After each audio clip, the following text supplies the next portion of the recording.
Hello, fellow ranchers and land stewards. I am Jaime Elizondo from Real World Ranch.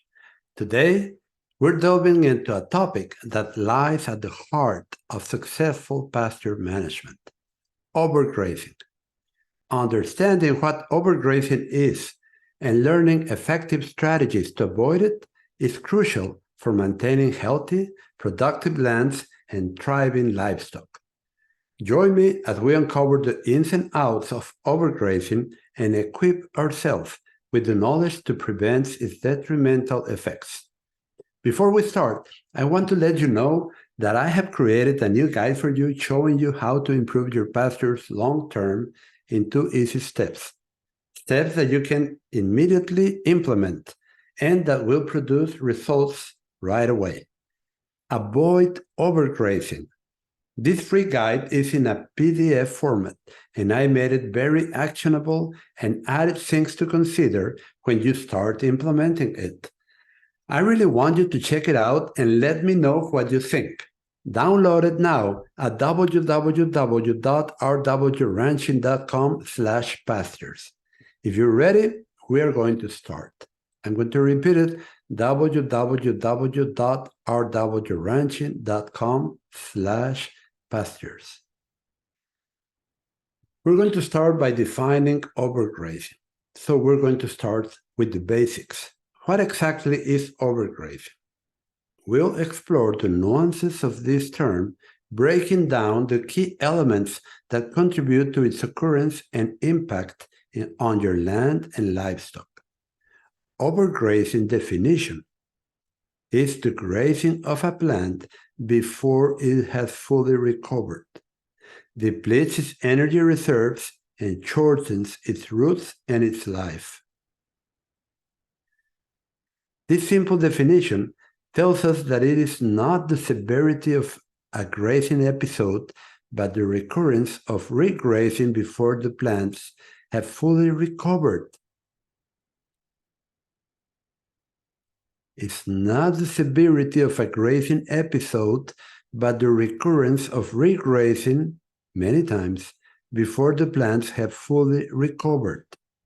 It's like the example of one person walking for a bucket of water to the well every day from the village for a year or 360 days. That person will create a path by the footsteps, but if 365 persons walk to the well in one day for water, each one with its bucket, a path will not be created. And there will be 364 days for the land to regenerate. Something similar would happen when considering how grass and livestock should work together. Forage plants develop to be severely grazed by herbivores and then to have a long enough recovery period to fully recover. The only way for them to have enough time to recover completely is with a high harvest efficiency grazing that ensures your livestock do not return until the grass has fully recovered. Overgrazing is what creates deserts, erosion, lowers organic matter in our soils, and creates the worst conditions in your pasture.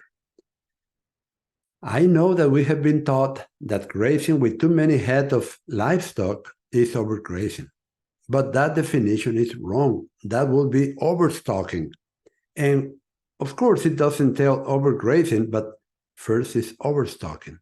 And while we do not want thin or starving livestock, we sure want to prevent overgrazing by our management. We need to remember that set stocking, where you leave the animals in a paddock for a long time, creates the worst type of overgrazing, as the livestock are repeatedly regrazing the same best species until those best forage species die from exhausting their energy reserves. We absolutely need to stop this set stocking livestock as a general practice. Set stocking is absolutely the worst type of grazing. Understanding overgrazing real definition will help us to avoid causing it even at very high stocking rates and maintain our livestock in very good body condition. Now, overgrazing isn't an isolated event. We'll dissect the reasons behind overgrazing, from inadequate rest periods to keeping too many groups of livestock with them staying for too long in a paddock, shedding light on its underlying causes.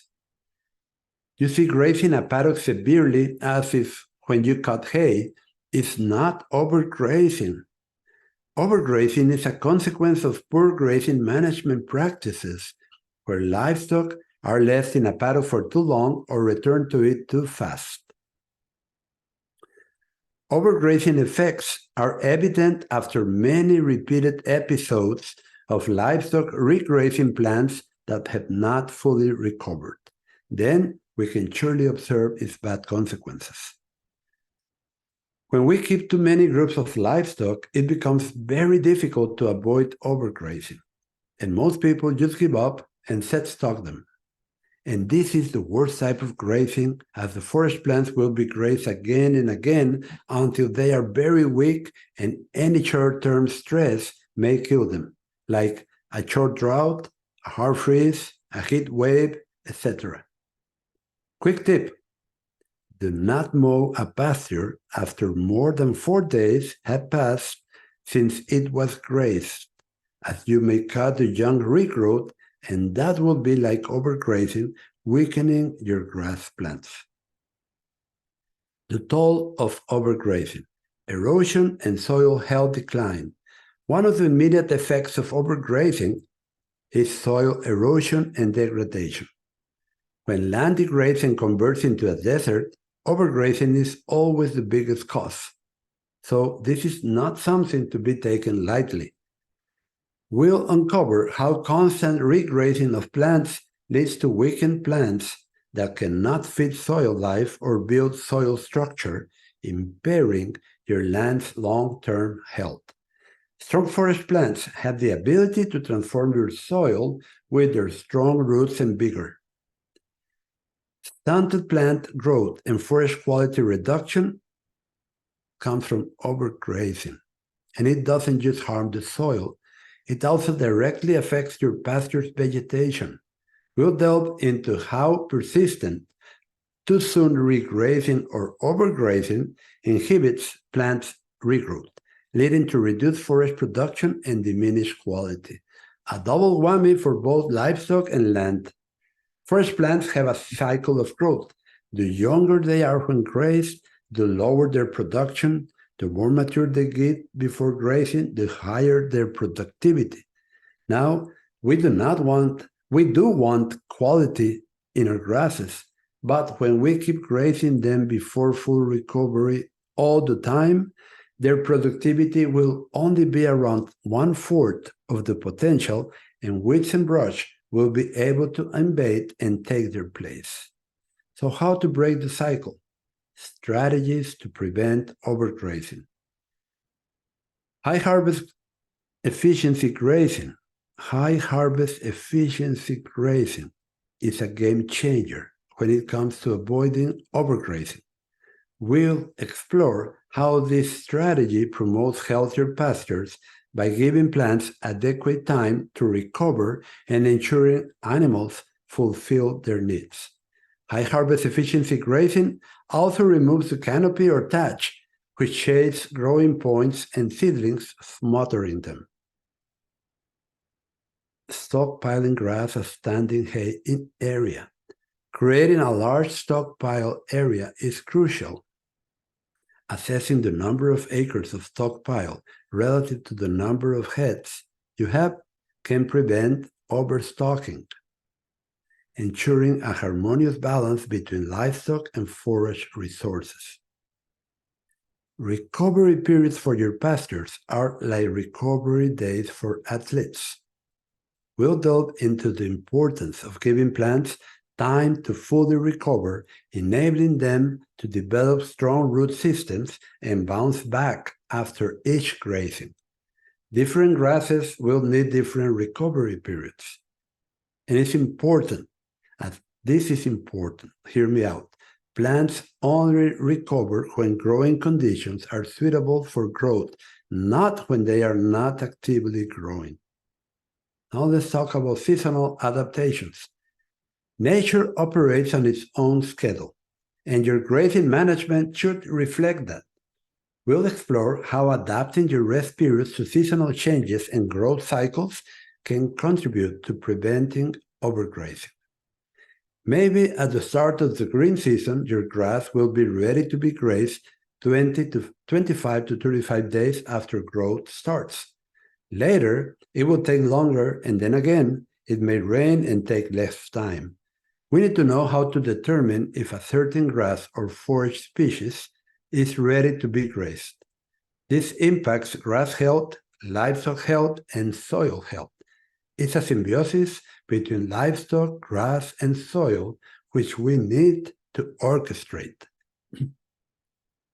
Having your livestock graze strategically is another tool in your overgrazing prevention toolkit. We'll uncover techniques for managing animal movement to promote better regrowth and healthier pasture management, with the main objective being to achieve a high harvest efficiency grazing with a high stocking rate without overgrazing.